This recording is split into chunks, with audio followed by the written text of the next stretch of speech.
Mantan pelatih Timnas Indonesia Sintayong dirumorkan akan segera bergabung dengan Timnas Cina untuk memajukan sepak bola mereka.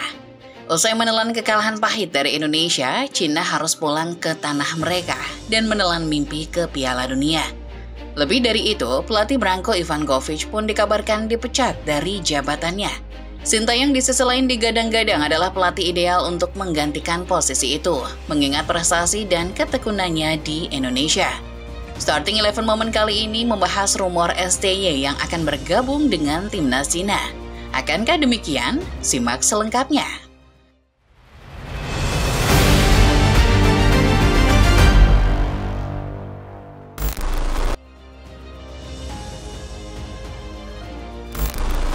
Awal tahun 2025 menjadi salah satu momen paling menyedihkan bagi pecinta sepak bola tanah air.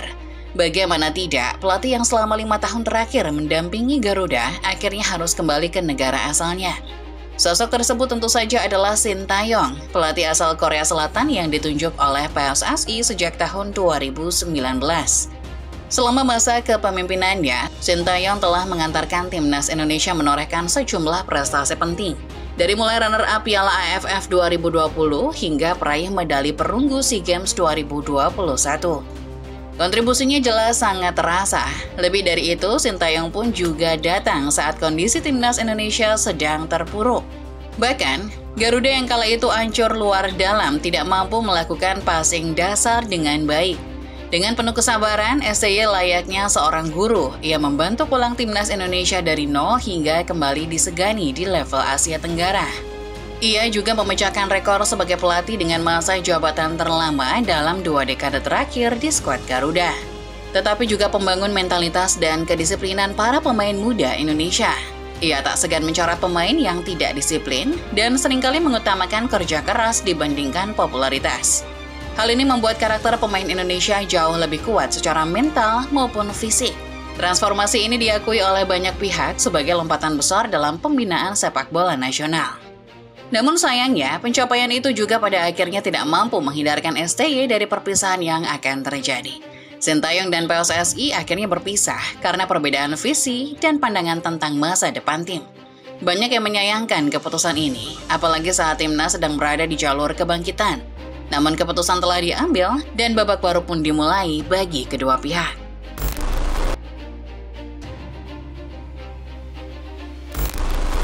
Setelah tak lagi menangani Indonesia, Sintayong pun kemudian diketahui menjabat sebagai Wakil Ketua Federasi Sepak Bola Korea Selatan. Selain itu, ia juga diangkat menjadi General Manager Seongnam FC, klub yang berlaga di Divisi 2 Korea Selatan. Namun di tengah masa tenangnya, usai berjibaku dengan Timnas Indonesia, tiba-tiba muncul rumor yang menyebut bahwa Timnas Cina tertarik memakai jasanya. Timnas Cina seperti yang kita ketahui telah mengalami bencana gagal total dalam kualifikasi Piala Dunia 2026 setelah dikalahkan Indonesia 1-0 di GBK. Kekalahan itu membuat mimpi mereka untuk tampil di Piala Dunia kembali sirna. Nasib Branko Ivankovic pun tamat dan dipecat tanpa kompensasi. Usai dianggap gagal membawa perubahan berarti. Di tengah kekosongan kursi pelatih, rumor mendekatnya Sintayong ke Cina pun menjadi sorotan tajam. Sebenarnya, ketertarikan Cina terhadap STY bukanlah hal yang baru. Bahkan sejak dulu, mereka sudah bisa dibilang mengincarnya. Saat itu STY pernah ditawari melatih klub di Liga Cina dengan gaji yang terbilang besar. Sayangnya STY saat itu menolak dan ia lebih memilih menangani Indonesia meskipun dengan gaji yang lebih rendah. Kini, media Cina seperti Sohu kembali menyebut nama STY sebagai kandidat yang layak memimpin Dragon Team, memunculkan rumor baru akan kedatangannya ke negeri tirai bambu. Dengan pengalaman luas di Asia dan gaji yang relatif rendah, Sintayong dinilai ideal untuk membangun ulang Timnas Cina.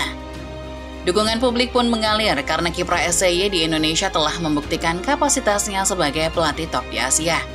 Selain pengalaman, gaya kepemimpinannya yang tegas dan progresif menjadi daya tarik tersendiri. Ia dianggap mampu membentuk kembali karakter tim Cina yang belakangan ini dianggap rapuh dan tidak memiliki identitas permainan. Jika benar direkrut, maka kedatangan STY bisa menjadi awal dari reformasi besar dalam sepak bola Cina.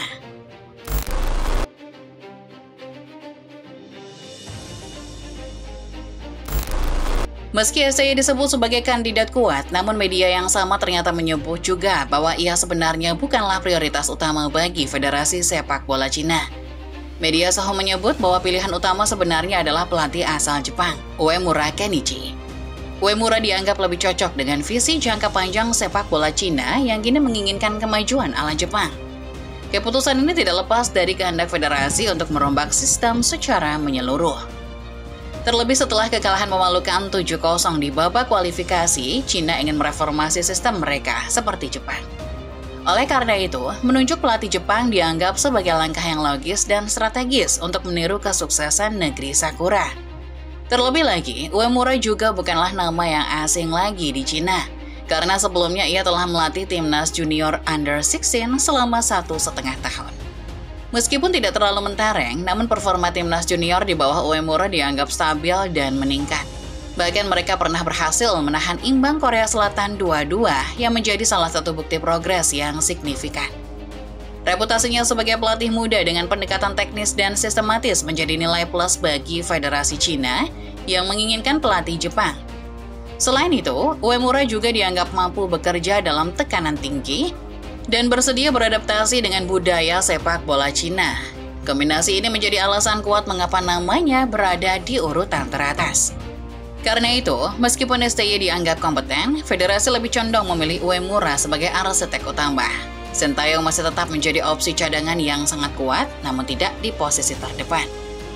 Ini tidak mengejutkan, mengingat hubungan Jepang dan Cina dalam sepak bola sudah terjalin lama, terutama dalam konteks pembinaan usia dini. Apapun hasil akhirnya, antara STY dan Uemura, semuanya mencerminkan ambisi besar Cina untuk kembali berjaya.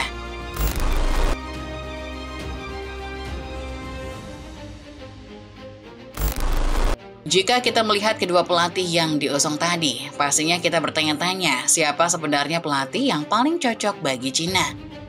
Jawabannya tergantung. Jika Federasi Cina ingin membangun tim yang berkembang secara perlahan namun pasti, seperti Indonesia, maka Sintayong jelas adalah pilihan yang masuk akal. Ia sudah terbukti mampu mengangkat tim yang semula terpuruk menjadi pesaing kuat di kawasan Asia Tenggara. Metode yang sama, yakni menekankan kedisiplinan, fisik, dan kesabaran, sangat cocok bagi tim yang butuh reformasi total. Namun jika mereka ingin mengejar cita-cita bermain layaknya tim-tim, atau bahkan timnas Jepang yang bermain dengan disiplin tinggi dan struktur kuat, maka Uemura adalah opsi yang lebih tepat.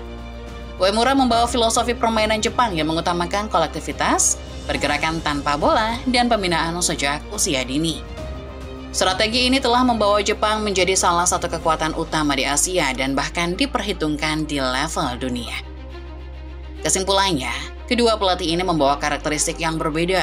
STY lebih fleksibel dan terbiasa bekerja dari bawah, sementara Uemura membawa sistem yang terukur dan berbasis akademi. Cina harus benar-benar memahami arah pembangunan sepak bolanya. Apakah mengejar efektivitas cepat atau pembangunan jangka panjang seperti Jepang? Pilihan ini akan berdampak bukan hanya pada performa timnas senior, tetapi juga pada fondasi sepak bola mereka ke depan. Dengan STY, mereka bisa mendapatkan semangat pantang menyerah dan adaptasi gaya bermain Asia Tenggara. Sedangkan dengan Uemura, mereka mendapatkan blueprint ala Jepang yang telah terbukti sukses membangun sistem usia dini dan kolektivitas. Keduanya sama-sama menjanjikan, tinggal bagaimana federasi menyesuaikan strategi mereka dengan kebutuhan jangka panjang. Satu hal yang pasti, siapapun yang ditunjuk nanti akan memikul beban berat demi memulihkan harga diri Cina di kancah Asia. Demikian Football Lovers, pembahasan singkat mengenai timnas Cina yang dirumorkan berminat mendatangkan STY. Bagaimana menurut kalian? Cocokkah STY melatih Cina? Coba tulis pendapat kalian di kolom komentar. Jangan lupa untuk selalu menekan tombol like dan subscribe kalau kamu suka video ini. Share ke teman-teman kamu biar mereka juga nggak ketinggalan berita-berita terbaru lainnya seputar dunia sepak bola dari channel Starting 11 Moment. Terima kasih sudah menonton dan sampai jumpa di video selanjutnya.